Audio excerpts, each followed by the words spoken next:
એક ગાય હતી, તે ઘાસ ચરવા જંગલમાં ગઈ હતી. લગભગ સાંજ પડી ગઈ હતી. તેણે એક વાઘને ધીરે ધીરે પગલાં ભરતો તેની તરફ આવતો જોયો. તે ડરીને અહીં ત્યાં દોડવા લાગી. તે વાઘ પણ તેની પાછળ દોડવા લાગ્યો. દોડતી વખતે ગાયે સામે એક તળાવ જોયું. ગભરાયેલી ગાય તળાવમાં ઘૂસી ગઈ. તે વાઘે પણ તેનો પીછો કર્યો અને તળાવની અંદર ઘૂસી ગયો. પછી તેઓએ જોયું કે તળાવ બહુ ઊંડું ન હતું. તેમાં પાણી ઓછું હતું અને તે કાદવથી ભરેલું હતું.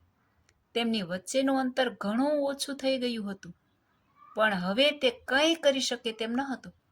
તે ગાય ધીમે ધીમે તે કાદવની અંદર ડૂબવા લાગી.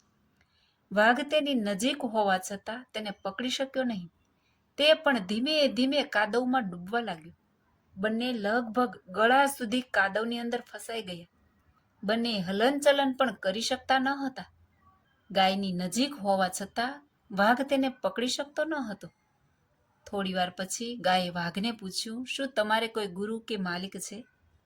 વાઘે કહ્યું, હું જંગલનો રાજા છું. મારો કોઈ માલિક નથી. ગાયે કહ્યું, પણ તારી એ શક્તિનો અહીં શું ઉપયોગ?